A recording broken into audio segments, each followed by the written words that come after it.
The ancient battlefield. The earth trembles as a line of war chariots surges forward, spiked wheels whirring and scything through the air. Each chariot carries a skilled archer, armed with a composite bow, a new weapon, capable of piercing armor at distances previously unimaginable. But that's not the worst part. In the distance, a massive wooden siege tower, a veritable moving castle, creeps toward the city walls, bristling with catapults and ballistae, ready to hurl boulders and spear-sized bolts. Elsewhere, soldiers recoil in fear as they see war elephants charge, a living tank scattering all in its path. Real scenes from the ancient world, the innovations in violence from antiquity. In those times, from the Bronze Age through classical antiquity, certain weapons and technologies stood out as particularly effective, so formidable and feared that they can only be described as superweapons of the ancient world. Game changers that could shatter armies, topple walls, and strike terror into all who face them. And so today, we are looking at these superweapons of the ancient world. It might be something like a catapult. It might be a phalanx. It might even be something psychological, or even something else that is completely unexpected. I suppose you'll have to wait for the surprise. But let's spend the next hour or so together, and we can talk about these innovations in warfare. But allow me first to say hello and welcome to any newcomers. It's good to have you here. And hello to anyone coming back. Now, once again, I will begin with the thank you to the patrons, members, and those who donate, those who check out the merch store. That's the reason why everything's ad-free.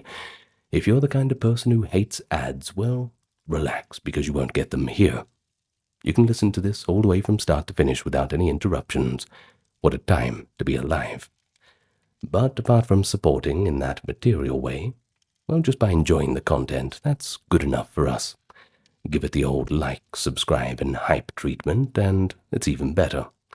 But with that out of the way, let's get on to the topic at hand.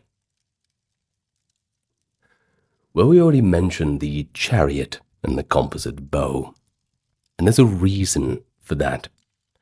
Because they were really the first true super weapons in history, emerging around the Bronze Age, so roughly 3000-1200 BCE. Of course, they come in at different times.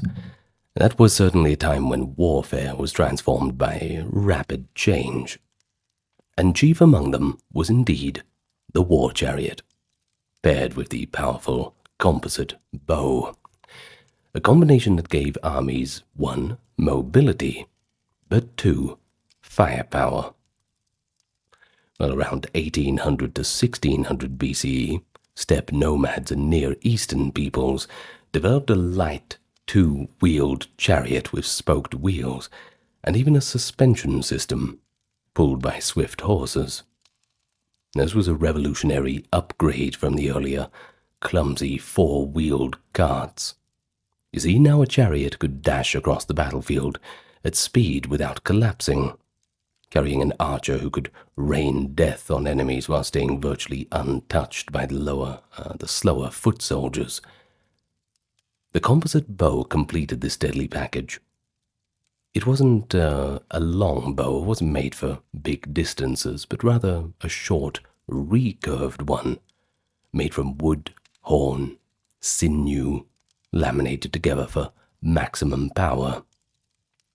Though small enough to use from a chariot's platform, it had far greater draw weight and range than simpler self-bows made of a single wood stave.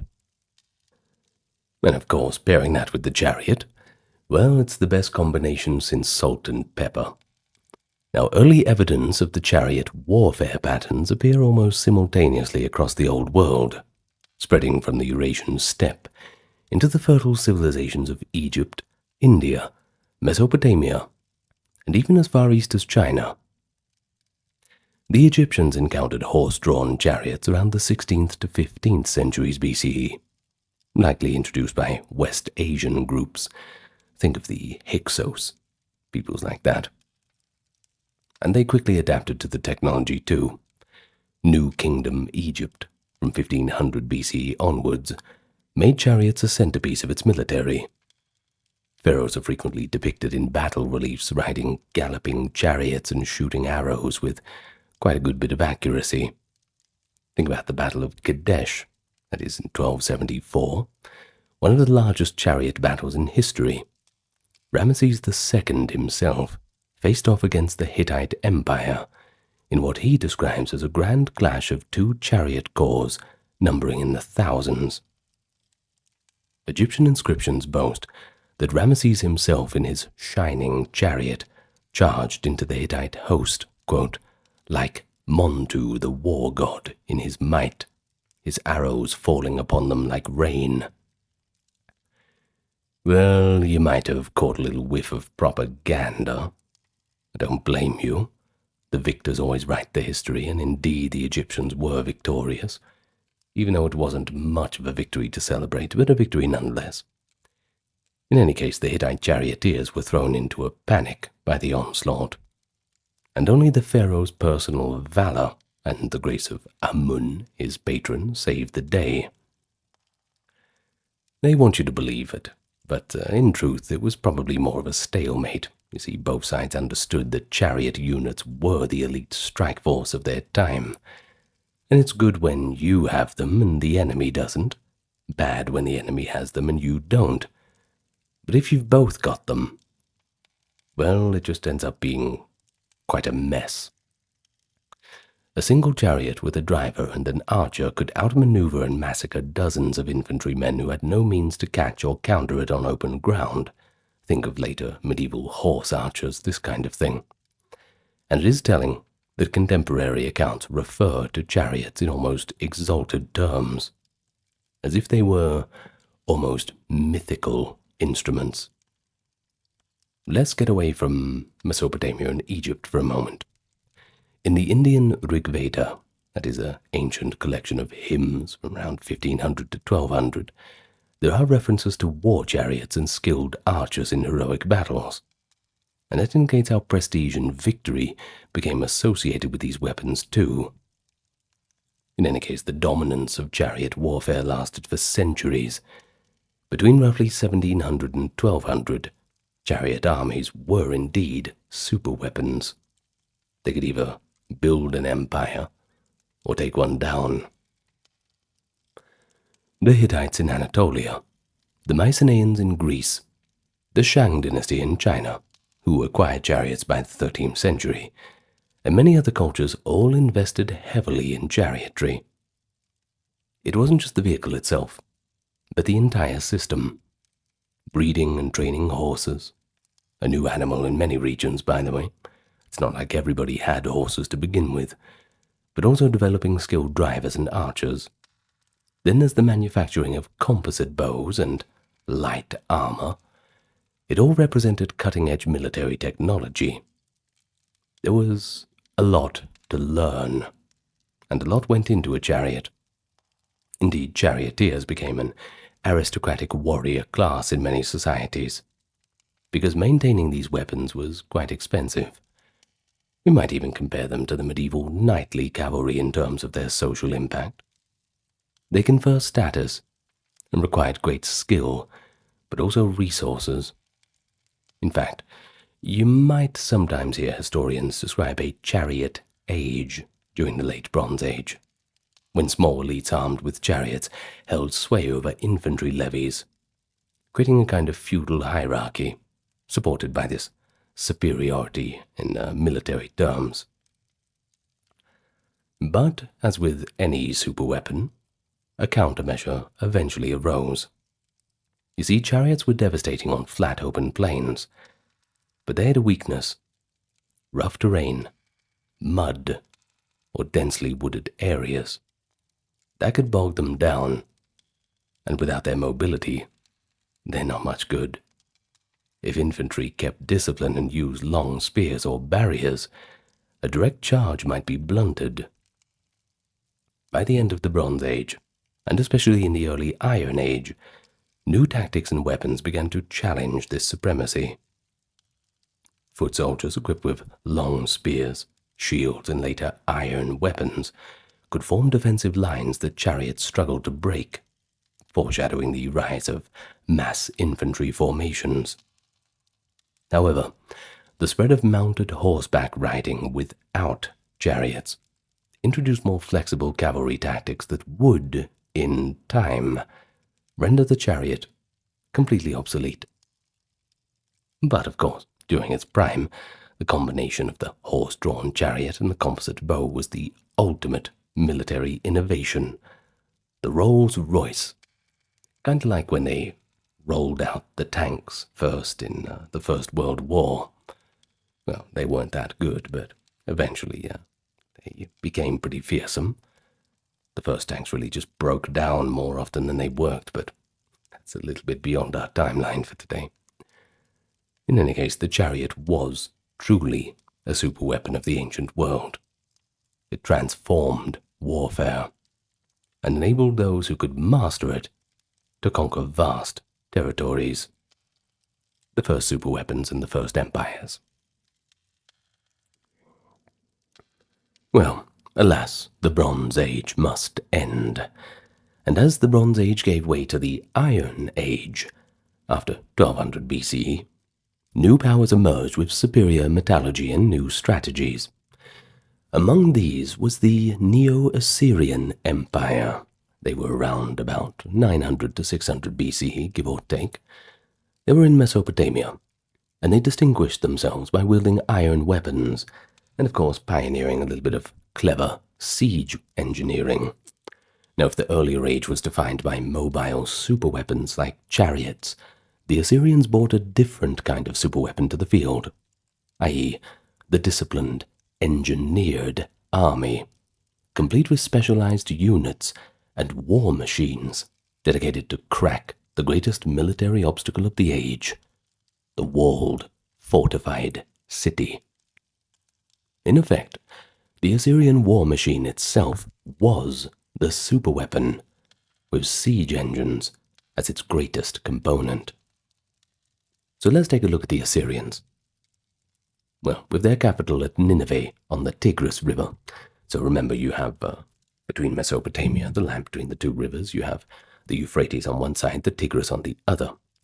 Well, this Nineveh capital was built on what is often considered the world's first truly professional standing army, with iron-equipped soldiers, and that certainly makes quite a difference, especially when you're hacking through shields and armor.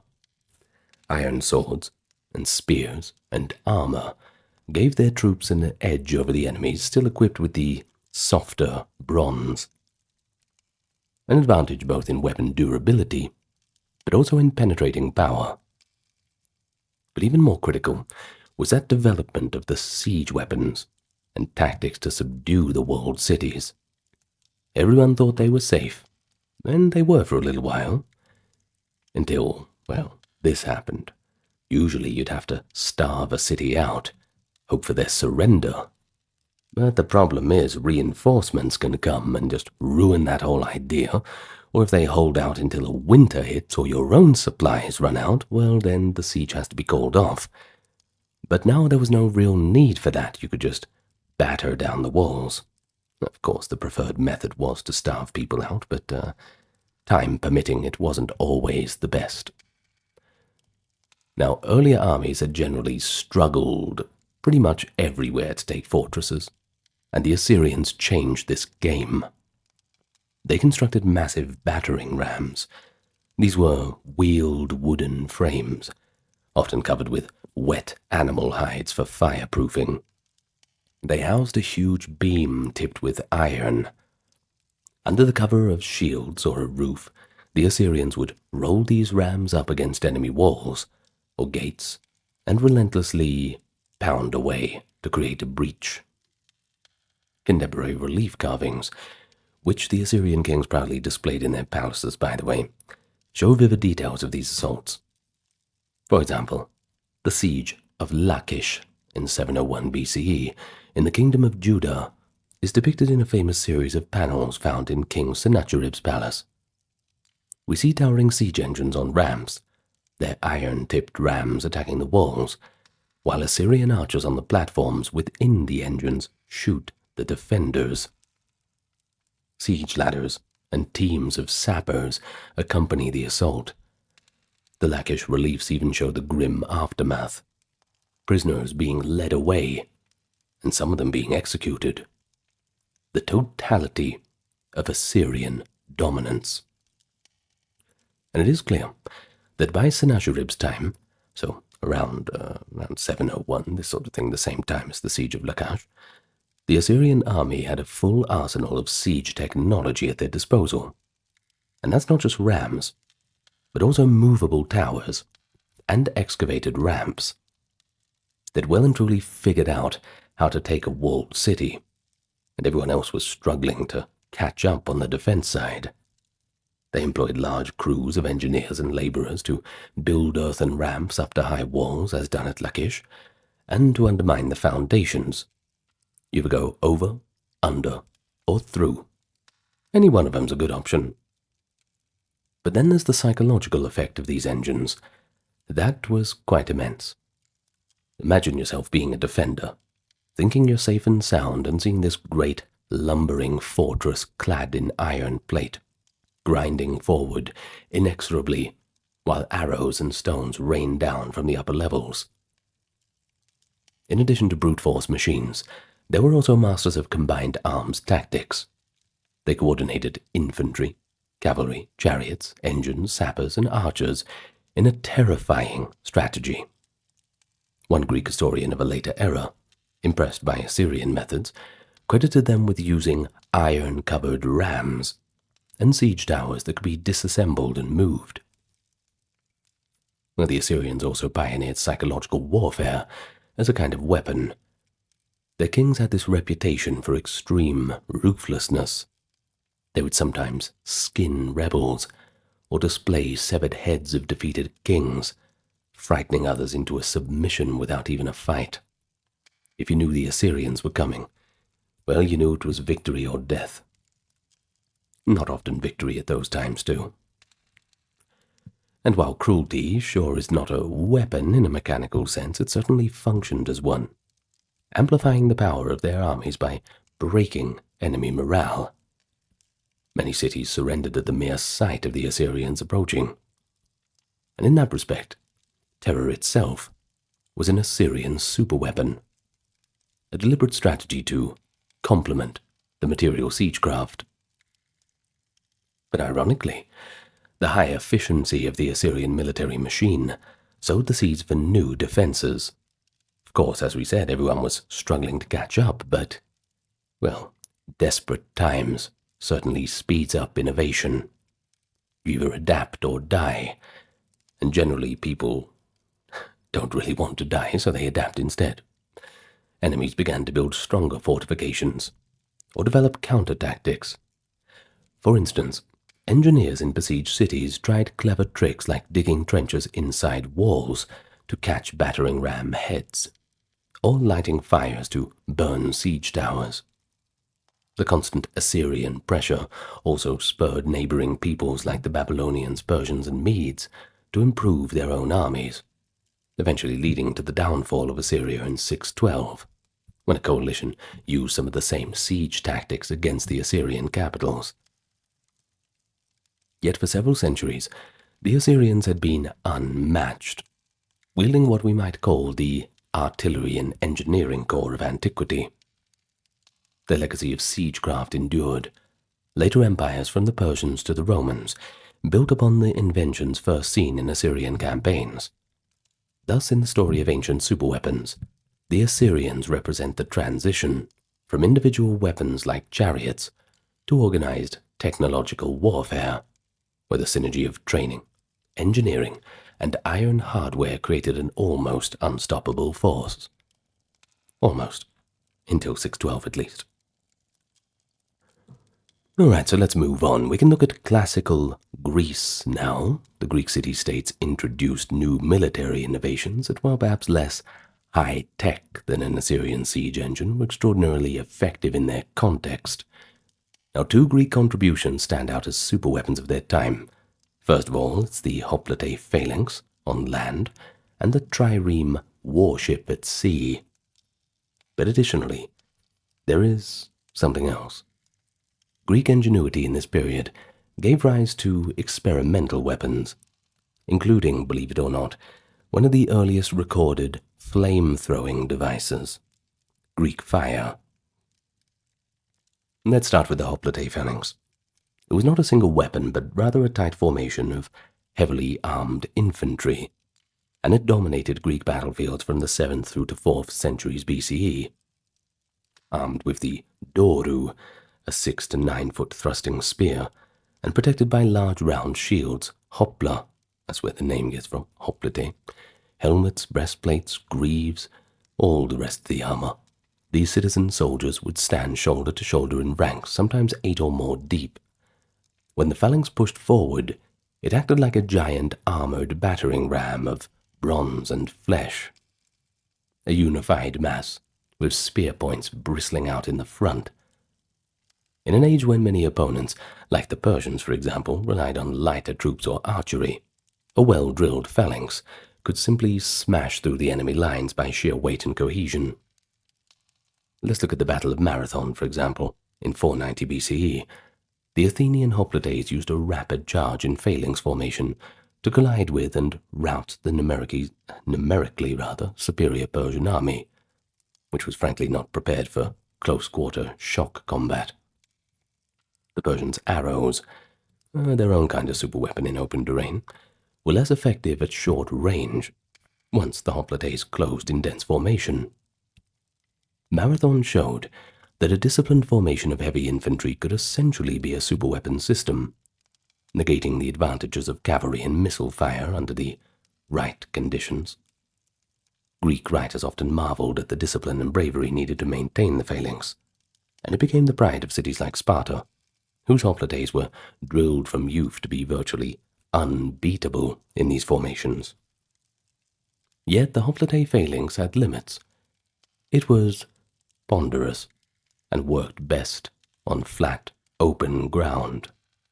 Recognizing this, one Greek innovator, Philip II of Macedon, we call him Greek, he's probably Macedonian if we want to get technical, but the broad Greek world in an antiquity sense.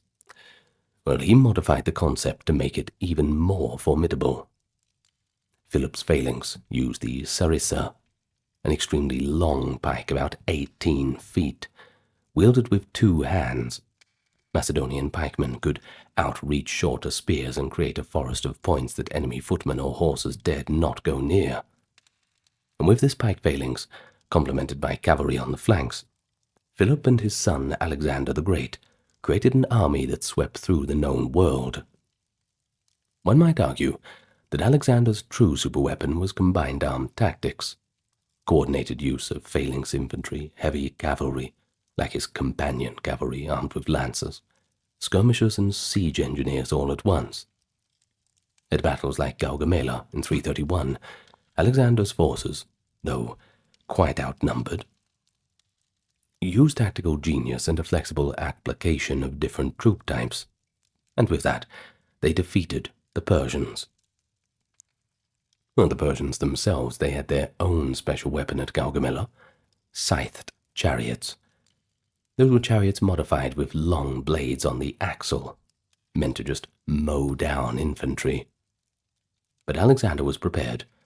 His archers and javelin throwers targeted the horses, and his men simply opened lanes for the chariots to pass harmlessly through. It was a lesson that even a terrifying weapon could be nullified by training and a little bit of presence of mind. Don't panic, and everything will be okay. After Gaugamela, the era of classic chariot warfare was well and truly over. The Macedonian phalanx and cavalry had proved to be well and truly superior. And then we have the seas, which, of course, we can't talk about Greek warfare without the naval combat. They're famous for battles like Salamis and so on. Well, that was where we find the Greek trireme, another superweapon of antiquity. A sleek warship about 120 feet long, propelled by 120 rowers in 3 tiers, hence the name trireme. It was a light, fast, and it was designated for one primary tactic: ramming. The prow was fitted with a bronze-sheathed ram at the waterline. In the hands of a skilled Athenian crew, a squadron of triremes could maneuver at high speed, shearing through the oars of enemy vessels or crashing their rams into an opponent's hull to sink it. During the Persian Wars, Athens built a formidable fleet of triremes, which proved decisive at the Battle of Salamis, 480 BCE. Yeah, we mentioned it for a reason. It's probably the greatest naval victory in antiquity, I'd say. In any case, in that battle, Greek triremes outmaneuvered the larger Persian fleet in the narrow straits and scored a stunning victory, literally holding and capsizing Persian ships. The trireme thus became known as the ancient equivalent of a battleship. Whoever controlled triremes controlled the seas. Athens' maritime empire and the Golden Age were built on the power of this warship, which no earlier civilization had employed in such numbers or with such skill. But now, beyond these well-known formations and ships, the classical Greeks also experimented with more exotic weapons, showing that the spirit of invention was certainly alive and well. A particularly fascinating episode comes from the Peloponnesian War, 431 to 404, between Athens and Sparta and their allies. In 424, during the siege of Delium in Boeotia, a remarkable siege weapon was recorded by the historian Thucydides. The Boeotians, trying to dislodge Athenian troops fortifying the temple of Apollo at Delium, constructed what can only be described as an ancient flamethrower, or fire blower, perhaps. Flamethrower sounds a bit cooler, though. Thucydides gives a detailed account. The attackers took a long wooden beam, hollowed it out, inserted a metal tube within it, and at one end they hung a cauldron filled with combustible mixture of charcoal, sulfur, and pitch, and at the other end was a large bellows. When they ignited the mixture and worked the bellows, the device blasted a jet of flame and thick smoke out of the metal tube. The Boeotians wheeled this contraption up to the palisades of Delium, and the result was terrifying: a great gout of fire that set the wooden defences ablaze and spewed out noxious fumes. The Athenian defenders, choking and unable to withstand the heat, abandoned the walls in panic, and the position was overrun. An ingenious flame weapon, that's for sure, considered the earliest use of a flamethrower in warfare, and it even predates the famed Greek fire of medieval Byzantines by over 1,000 years, though it did work on a different principle since true Greek fire was an incendiary liquid. The Delium device shows that Greek engineers were capable of extraordinary creativity, and they were certainly on to something by using fire as a weapon in the way they did. So who knows if Greek fire was found of some ancient secret? In any case, while such flame projectors didn't become common, the psychological impact of fire as a weapon had certainly been demonstrated. Greek forces in other instances also used fire offensively. During the Sicilian expedition of 413 BCE, the Syracusans built a large wheeled frame with a suspended cauldron of burning materials to try to burn the Athenian siege engines, essentially a fire crane. The lesson was clear to all sides. In siegecraft, anything goes. That includes harnessing fire or smoke. If it works, it's okay. There are no rules. Well, let's move on to the Hellenistic period, that is 323 to the 1st century BC, which followed the conquests of Alexander the Great, certainly an age of grand armies and elaborate war engines. successor kings and generals inheriting pieces of Alexander's empire vied with each other in arms races to field the most imposing forces, and of course the most impressive siege apparatus.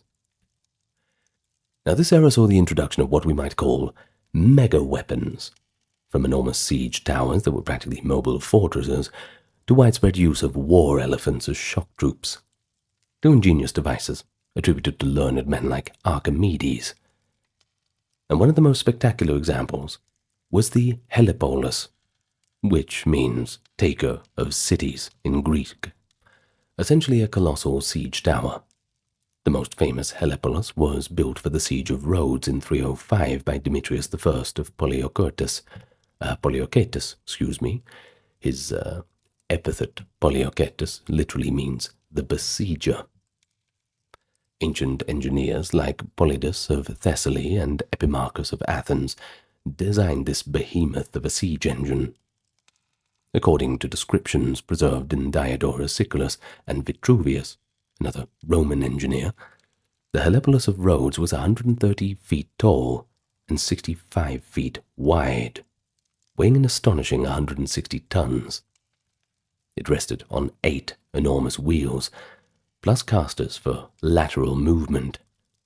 Its 3 sides, the ones facing the city, were clad in iron plates to make it fireproof and resistant to missiles. Inside were multiple levels connected by stairs, each level housing heavy artillery, catapults that could launch 180-pound stones on the lower floors, lighter catapults on the upper floors, and slots for archers or dart throwers at the top. It reportedly required over 3,000 men to move and operate, some turning capstans and roll the wheels, others loading and firing the weapons. As this ironclad leviathan rolled towards the walls of Rhodes, one can imagine the mix of awe and terror it inspired. Plutarch writes that Demetrius' siege engines, including the Hellepolis, made the ground shake and produced incredible sights and sounds during the assault, like a giant moving skyscraper armed with giant crossbows coming to break down the city.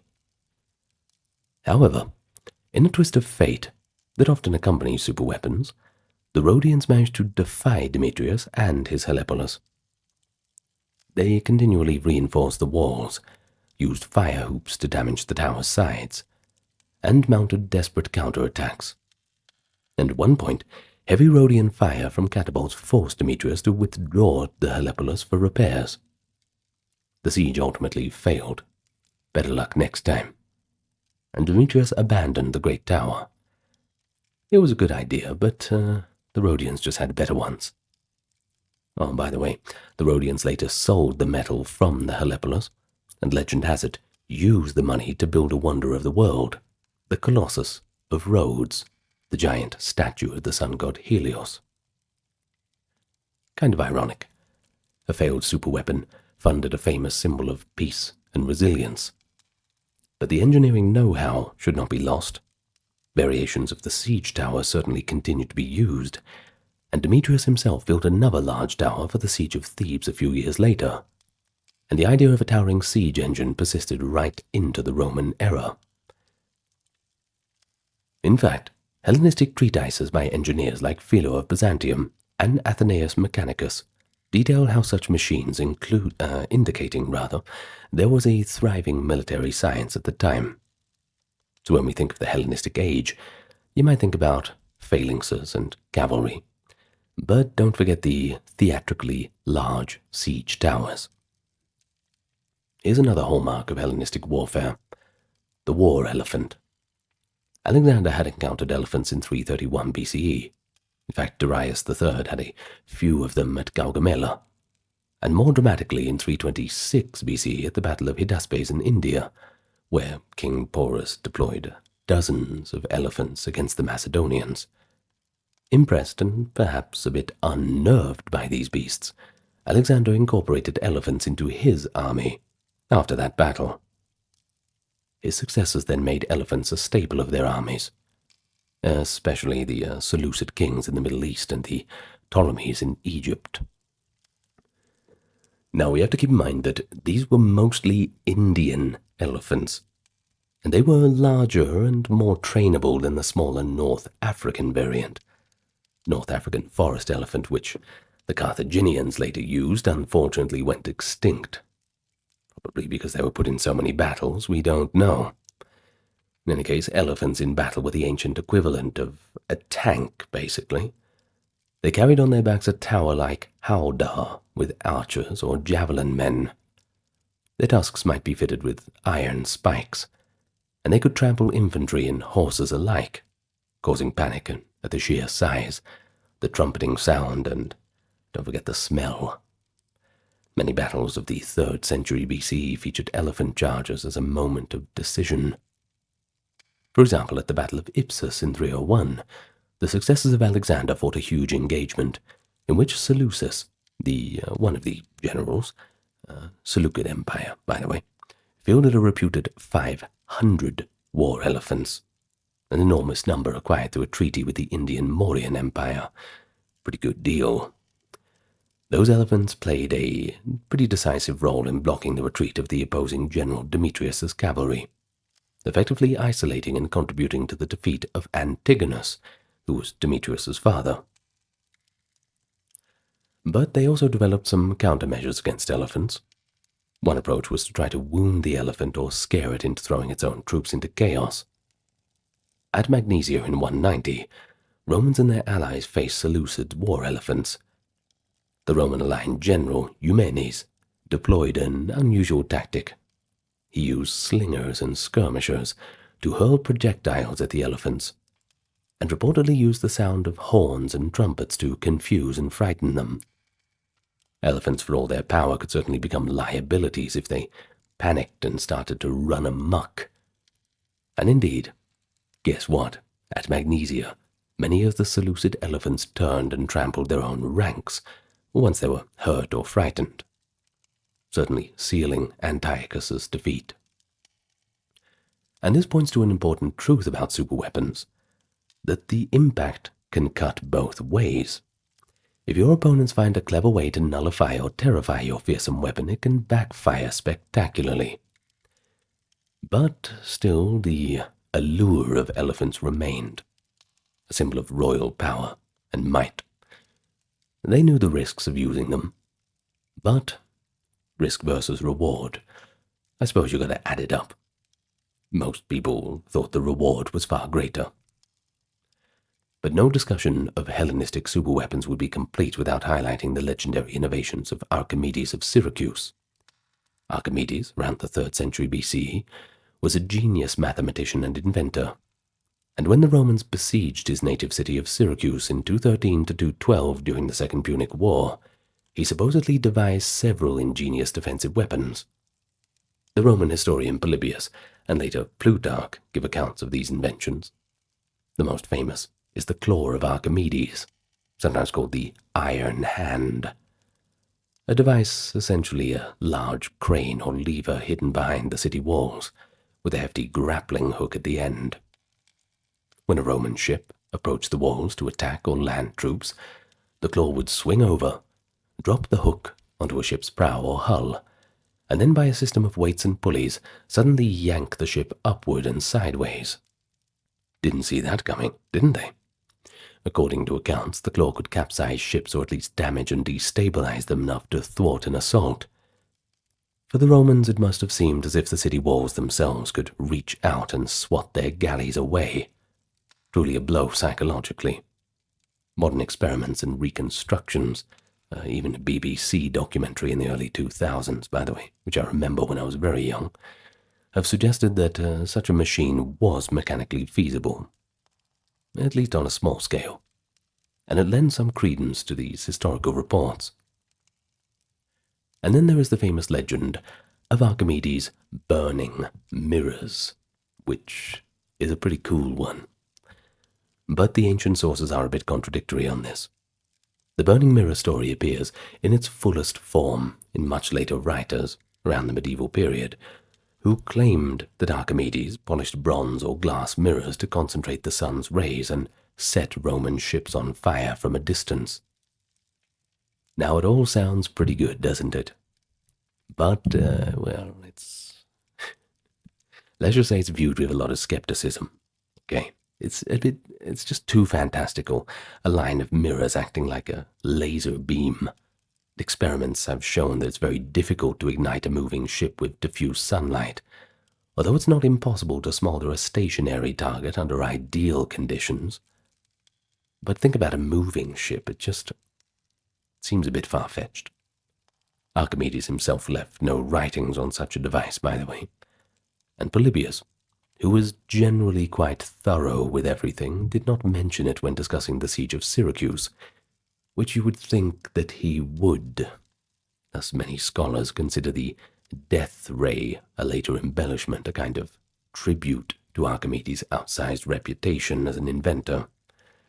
So yes, critical approach here. Well, all things considered, the Hellenistic period provided a rich theatre for superweapons. Giant siege towers that pushed engineering to its limits, elephant cores that served as living weapons, and brilliant one-off inventions that became lore.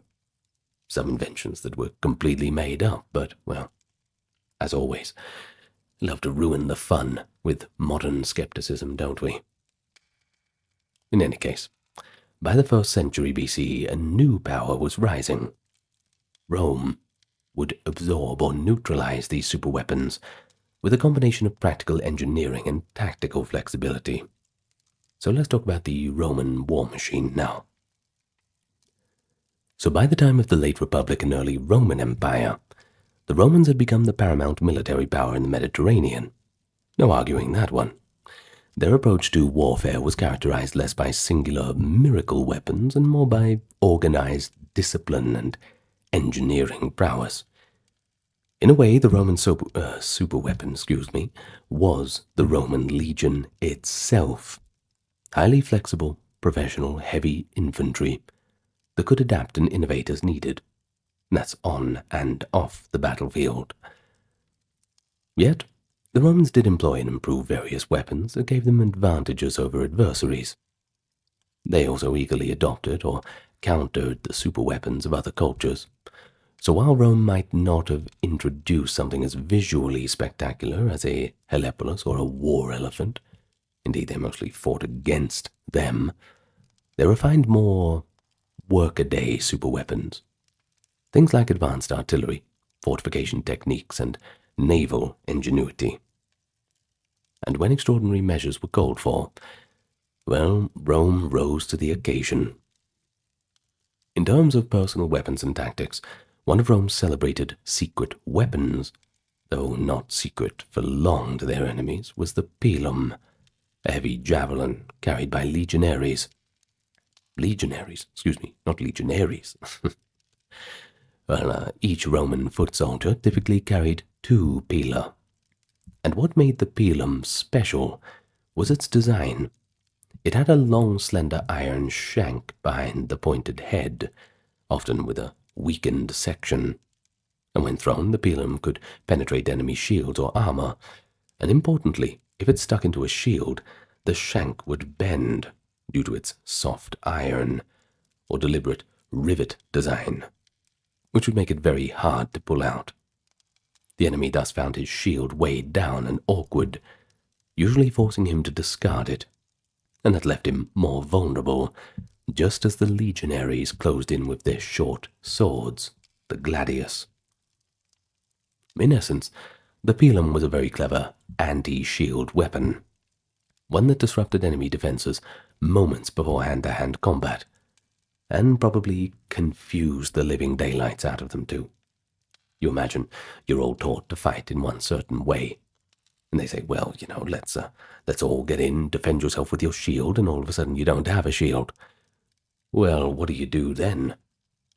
You best hope that everybody can think on their feet. In any case, ancient sources like Polybius describe Roman pila being thrown in coordinated volleys, pila, of course, being the plural for pilum. And they were certainly effective against, for example, Celtic warriors who relied very heavily on their large shields, kind of those big oval-like shields that would protect the majority of the body. A reminder that not all superweapons need to be huge or technologically advanced. Some are pretty simple, and they have a super effect. And once the distance was closed, of course, the Romans wielded that famous gladius. And, well, it was a stout, short sword about 50 centimeters long. Not for slashing. You wouldn't be slashing around with a gladius. You would be stabbing in close quarters.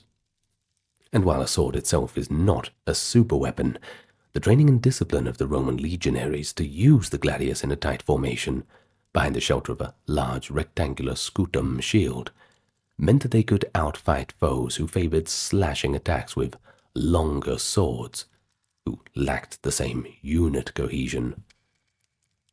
Now at Pydna, at 168 BCE, where Rome defeated the Macedonian phalanx of King Perseus, it was the flexibility of the legion that overcome the previously near invincible pike phalanx, breaking into smaller units, exploiting gaps using their close combat skills. The lesson often drawn is that the Roman military system itself was a kind of superweapon. It could absorb and neutralize the flashy Hellenistic weapon systems through better training, morale, and overall adaptability. However, hold your horses. Well, the Romans were not all averse to employing technology. It wasn't just a hands-on melee. They had their siege warfare too, and arguably they became the best in the world. I'm not going to argue it, but you might. They might not have had built a single helepolis as big as Demetrius's, but they would mass-produce medium-sized siege towers, battering rams, and artillery engines for sieges. Well, a classic example is Julius Caesar's siege of Alessio in 52 BCE, where he besieged a Gallic stronghold while simultaneously being attacked by a Gallic relief army. Caesar's response was to construct a staggering system of double walls, circumvallation facing inward and contravallation facing outward. He did this all around the city of Alessia, complete with ditches, spikes, towers, and artillery emplacements. This feat of engineering, essentially building an 18-kilometer ring fortress in mere weeks, well, that's an extraordinary use of weaponized labor. I'm sure that the requests for leave were denied before that project went up. The fortifications themselves became the super weapon. You see, they bottled up the enemy inside and repelled the enemy outside until starvation and attrition forced surrender. Roman siegecraft in general was relentless. At Masada in 73 CE in the Jewish War, Roman legions built a gigantic earthen ramp up to the plateau fortress, demonstrating that, given time and resources, no position was truly impregnable to them. And this recalls the Assyrian spirit of siege warfare, but on an even larger and more organized scale, with legions as the workforce. Where a smaller ancient kingdom might abandon a siege that took too long, the Romans, backed by state resources, could persist and invest months in massive earthworks and siege platforms. Roman artillery was another powerful component. They adopted the Greek torsion catapult technology and refined it into several types. The Scorpio, a light torsion engine functioning like a massive crossbow, was used as kind of a sniper weapon to pick off enemy troops or officers at up to several hundred yards. The ballista, a large torsion engine firing heavy bolts or stones, and the onager, a kind of torsion-powered stone thrower named for its kick like a wild donkey. Devices like this gave the Roman armies a ranged punch in sieges, and even in open battles. It's kind of hard to ignore the giant ballista, bolt, and stone coming at you at mind-boggling speeds. The Scorpio, for instance, could be deployed in numbers. Caesar mentions using them in Gaul, and in the civil wars too. A coordinated volley from a line of scorpions could impale many enemies before hand-to-hand combat, much as modern machine guns soften up an assault.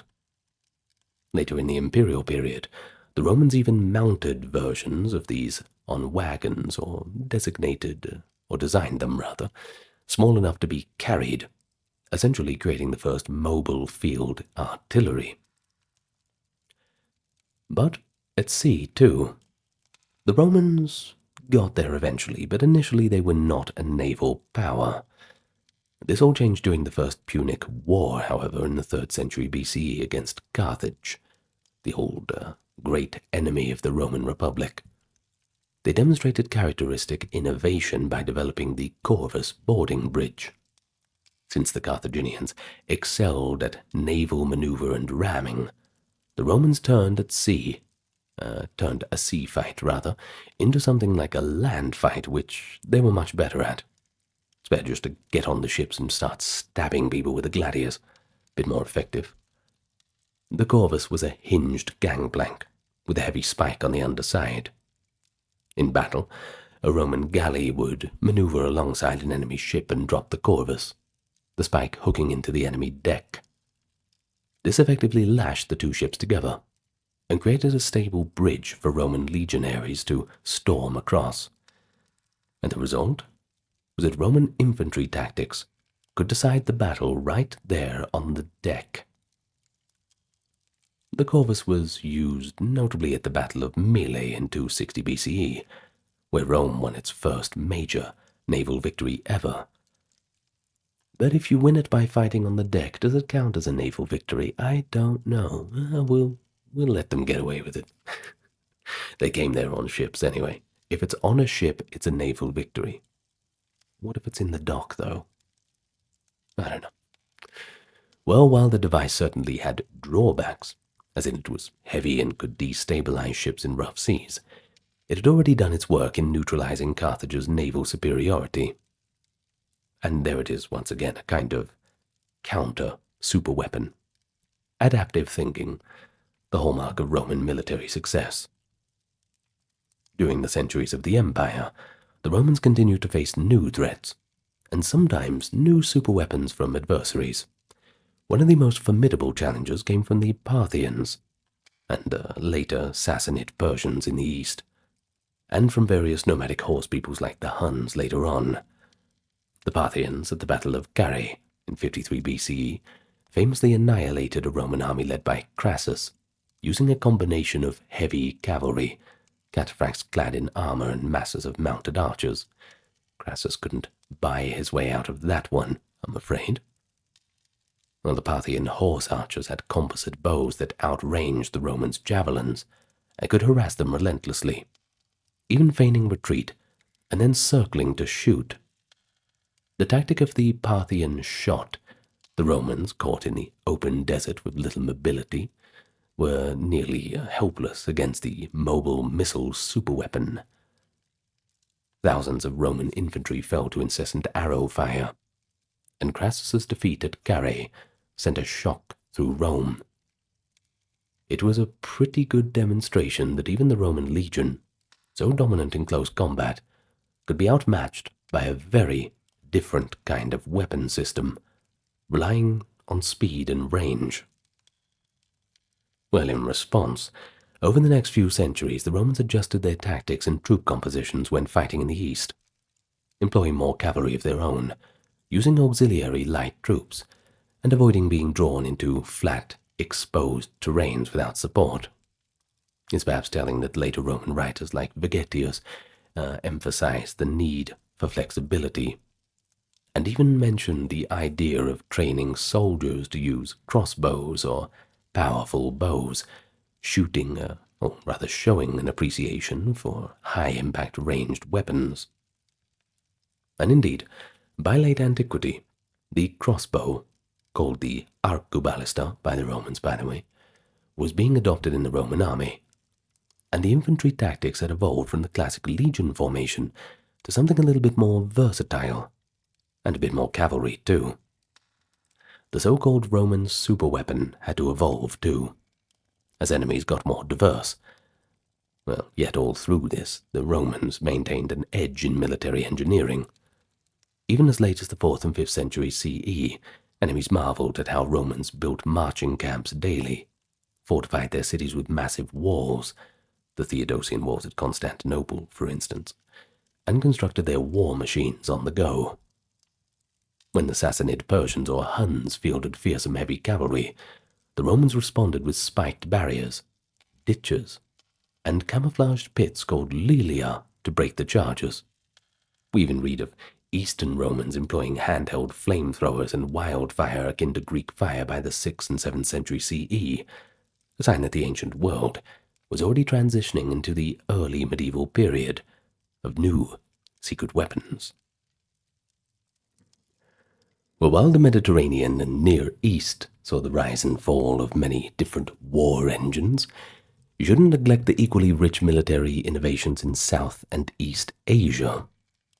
Civilizations in India and China developed their own formidable superweapons and tactics, some in parallel with Western developments and others quite unique.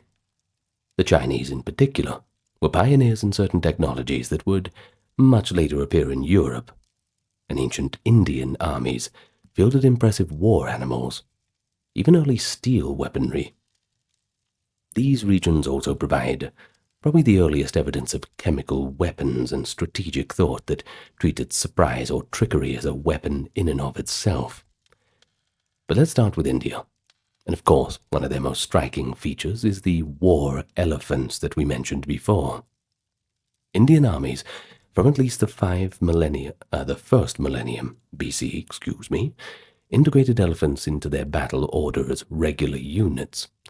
Texts like the Mahabharata, though epic and semi-mythical, we have to admit they certainly reflect older warfare traditions, mention elephant warriors and chariots alongside foot soldiers and cavalry. By the time of the Magadha kingdoms and the Mauryan Empire, that is the 4th and 3rd century BC, elephant corps were a standard component. Mauryan Emperor Chandragupta had thousands of elephants, and one of his successors, Ashoka, even mentions in an edict the establishment of medical treatment for animals, implying the large role of elephants and possibly horses in war. Indian treatises on statecraft and war, such as the Arthashastra, attributed to Chanakya, the advisor of Chandragupta around 300 BCE, give detailed consideration to the maintenance, training, and deployment of war elephants. The Arthashastra, in fact, can be seen as an ancient military handbook, kind of like an Indian version of the art of war, and it reveals pragmatic and sometimes ruthless approaches. For example, it lists recipes for poisons and incendiaries, recommending their use when advantageous, essentially sanctioning a form of chemical warfare and espionage. But it also suggests using secret agents to sow chaos or assassinate enemy leaders, showing that in addition to big weapons like elephants, the use of guile and unconventional tactics was certainly a part of the strategist's arsenal.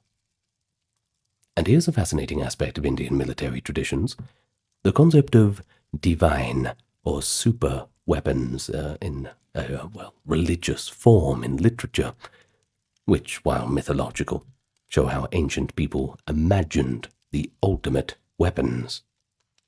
The Sanskrit epics speak of the Brahmastra, for example, a weapon of gods, invoked by certain mantras, said to be able to destroy entire armies or cities in a cataclysmic blast.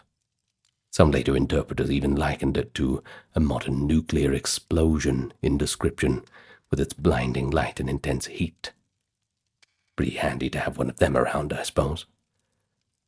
There were also astra, like the Agnayastra, a fire weapon, or the Narayanastra, which would fire a volley of millions of deadly missiles. These were, of course, legendary and not historical armaments. However, they likely echo real weapons, just in a metaphorical form. For example, the Agyanastra might reflect the use of flaming arrows or oil weapons. Moreover, they illustrate that ancient Indian culture had a notion of the ultimate weapon bestowed by the gods, a concept akin to superweapons in the imagination, if not in reality. But let's turn to China now. we find a remarkably early adoption of technologies like the crossbow, complex siege machinery, and later on, the seeds of what would become incendiary and gunpowder weapons. The crossbow in particular stands out. Archaeological evidence and texts indicate that by the Warring States period, that is the 5th to 3rd centuries BCE, Chinese armies were using crossbows on a wide scale. A bronze crossbow trigger mechanism was a sophisticated piece of engineering, allowing even relatively untrained conscripts to unleash powerful bolts with quite a bit of precision. The state of Chu, one of the major powers, is traditionally credited with the first crossbow around the 6th century BCE. By the time of the Qin unification of China, 3rd century BCE, crossbowmen were pretty important to the army. You couldn't have an army without them. And the famous terracotta army of the first emperor Qin Shi Huang includes figures of crossbowmen, and actual bronze trigger parts have been found in the pits, still operational after 2,200 years, and if that doesn't show their metallurgical skill, I don't know what does. No need to buy a warranty, I suppose.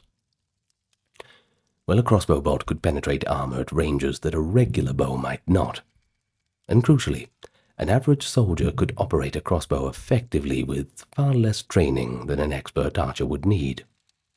This gave Chinese states a force multiplier, essentially an early version of a mass-produced firepower, which could cut down charging nobles or nomadic horsemen alike.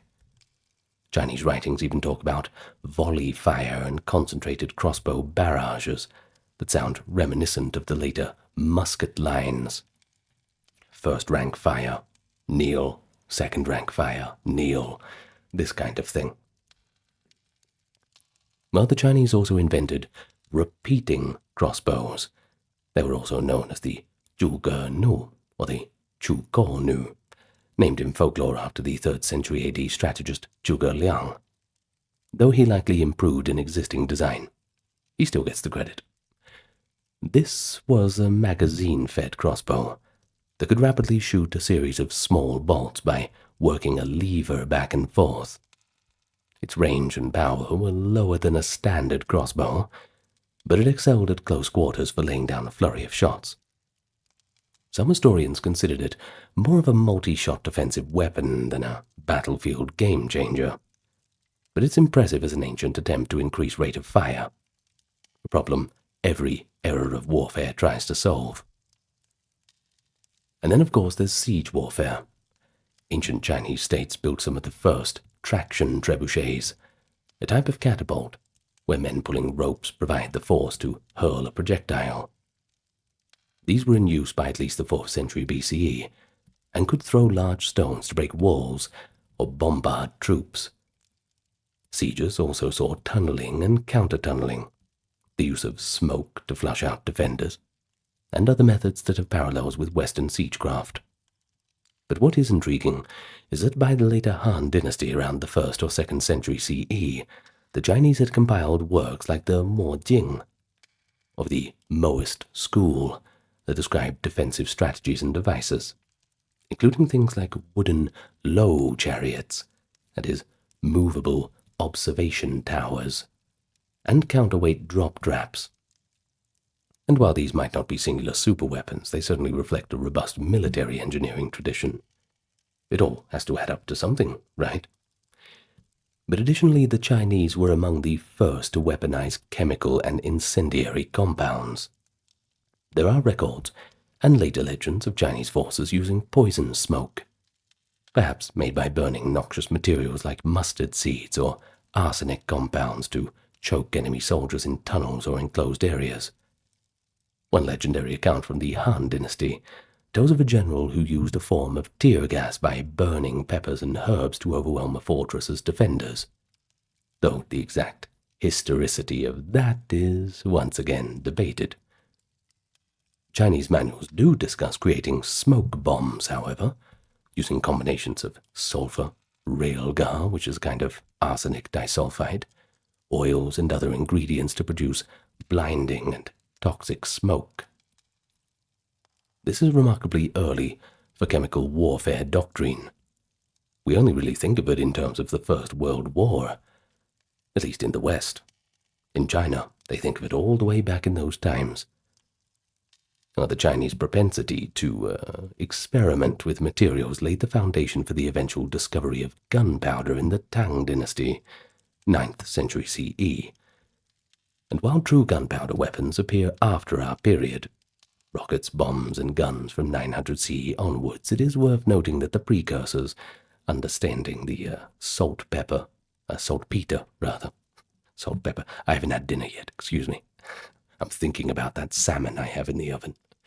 Anyway, saltpeter, charcoal, and sulfur were being explored by Taoist alchemists in late antiquity.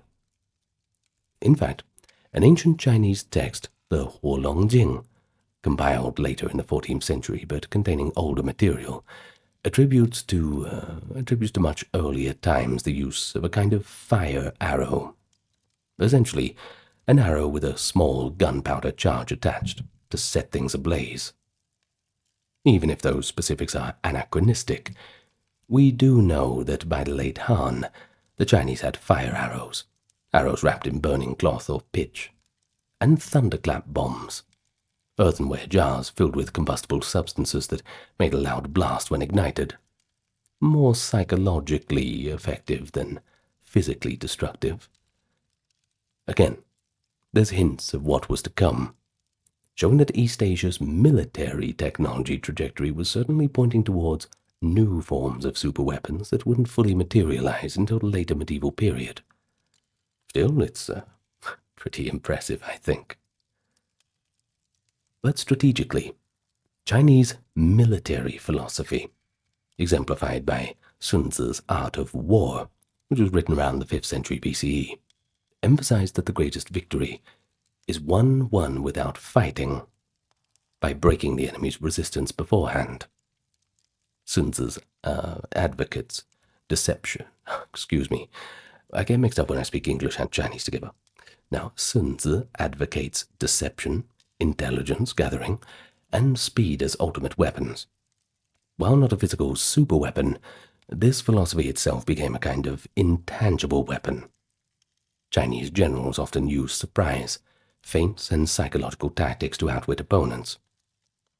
For example, there is a famous story, albeit from the later Three Kingdoms era, that is Zhuge Liang's empty city stratagem. You might have heard of it. He basically fools a much larger army into retreat by calmly playing his lute atop an open gate, giving the impression that he must have a city full of troops, walls set with hidden archers and deadly traps all over the place, when the reality was the city was nearly defenseless. They knew if that army showed up, they were completely going to have the floor mopped with them, basically. So he thought, well, we may as well take a bluff. And it worked out. The enemy was confused, and they thought, there's no way, he's inviting us in. Maybe they got spikes on the ground, maybe they got archers ready to get us. Someone's going to ambush us. No, there's no way. So they all withdrew. And, well, the day was won. And this tale, whether it's real or not, I prefer to think that it's real, shows how deeply the idea of winning through a cunning ruse was ingrained in Eastern warfare, to the point where cunning could neutralize brute force. All right, we're almost done. Stick with me. We got one last little section to do. In case you're having fun. If you are, make sure you tell me in the comments, huh? Well, beyond the famous machines and units, ancient warfare often saw kind of unconventional weapons and tactics. And that's what we're going to talk about now. Some of them were a bit smaller in scale, but they've earned their place in legends of military history. These include the use of animals, poisons, sound, and just good old trickery. Now, we've touched on a few, like flaming naphtha or poison smoke, but it's worth gathering some additional striking examples. They highlight the creativity and occasional desperation of ancient commanders. But they also show us a key theme. A superweapon isn't always a shiny new piece of hardware. It can be any unexpected tool or method that confers an overwhelming advantage, even if it's just for a moment. Well, the famous instance is the use of flaming pigs. That's the first one we're going to talk about. That was an anti-elephant weapon. Several ancient sources, including Polyaenus, a Macedonian writer and stratagems in the 2nd century CE, and Claudius Aelianus somewhat later, recount that during the siege of the Greek city of Megara in 266, the Macedonian king Antigonus II Gonatas bought war elephants to assault the city. Now the Megarian defenders, in a stroke of inspired madness, took pigs, covered them in pitch or tar, set them on fire, and chased these squealing, blazing pigs towards the attacking elephants. Well, the sight, sound, and the smell, imagine the smell, of shrieking pigs on fire, apparently caused the elephants to panic. I mean, it would cause me to panic. I can't really blame the elephants for that. Well, elephants are known, apparently, to dislike the noise of squealing pigs, so we're not so different after all. And they stampeded away, in some cases, trampling over the Macedonian troops. Bit of a bonus. The siege was lifted, and thus a seemingly trivial farm animal became a superweapon for the day. Kind of unfortunate for the pigs, but desperate times, desperate measures, I suppose. And this story teaches a serious lesson, and that's know your enemy's weakness, even if they're not obvious, martial ones. Sometimes you've got to fight dirty. Elephants might be impervious to spears in the front, but a clever tactic exploiting their senses can certainly undo even the strongest and biggest of foes. Well, animals were used in other creative ways too. In naval warfare, there's an account from the Peloponnesian War of defenders releasing doves or other birds with burning materials tied to their feet to set fire to the besiegers' siege engines. The idea being the birds would fly back to their nests, which were in the wooden siege towers, and inadvertently ignite them. The success of that is questionable, but it shows imaginative attempts to enlist nature into war. And of course, I suppose it's an earlier precursor of the Olga of Kiev story. But even in the realm of biological war, there are reports of ancient armies using venomous creatures. For instance, Hannibal Barca, during one of his later campaigns in Asia Minor, in the 2nd century BC after the Italian War, allegedly filled clay jars with venomous snakes, and had his sailors catapult them onto enemy ships. Yeah, that's a good way to work, yeah. That would certainly panic people. The sudden appearance of angry snakes slithering around the decks caused chaos among the crews, effectively turning each jar into a living biological weapon. This was recorded by the historian Frontinus in his stratagems. It might not have won an entire war, but in that naval battle it certainly gave Hannibal a clever edge against King Eumenes of Pergamum. Eumenes II of Pergamum. Sorry if Eumenes I is listening. Well, likewise, there are accounts of scorpions and centipedes being used in similar fashion in sieges. The city of Hatra in Mesopotamia supposedly threw clay pots full of scorpions at Roman attackers in the 2nd century CE, which would work as well as snakes, I suppose. Poisoning was another ancient tactic, though often frowned upon. As mentioned from the Indian and Chinese sources, poisoning wells, food supplies, or using poison-tipped arrows, they were all pretty known practices. The Scythian nomads of the Black Sea region were infamous for their poison arrows. They concocted a gruesome poison by mixing viper venom, decomposed animal matter, and blood, letting it ferment into a deadly biotoxin. Any arrow wound from a Scythian arrow thus risked swift and agonizing death, far beyond the physical injury. Greek writers like Herodotus note the Scythians' use of such poisoned arrows with a little bit of horror in the wording. A kind of psychological weapon too, I suppose. Just knowing the enemy's arrows were poisoned could sap a soldier's morale, not getting anywhere near those. Some early treaties or unwritten rules tried to ban poison, but good luck doing that. We're far from the Geneva Convention. The ancient Greek laws of Manu, which was an Indian text actually, forbid poison arrows, as did a couple of Hellenic agreements. But such rules were often ignored when it was expedient. The Romans at times even poisoned enemy water supplies. One Roman general in the 2nd century BCE, Manius Aquilius, did so to end a war quickly, though the later Romans claimed to disapprove of that. You don't really get paraded out in a triumph for a dirty trick like that one. And in siege situations, everything from flinging dead animals to spread disease to contaminating rivers with corpses was attempted. These are the precursors of biological warfare, make no mistake, though the ancients didn't really understand what they were doing, no germ theory, but they did observe that filth and decay brought illness, plague, and that's an observation they were pretty quick to weaponize. And then there's noise and psychological warfare. They were also deliberately employed. We've already touched on the loud noises scaring elephants or the use of horns to misdirect troops. But we'll talk about the Parthians now. They would supposedly yell and make sudden shouts to disorient enemies. Sometimes Parthian horsemen even used whistles on arrows to create a terrifying whizzing sound. The Celts, according to Roman reports, made a fearsome sight and sound in battle. Many painted their bodies or spiked their hair with lime, and they would charge with wild war cries.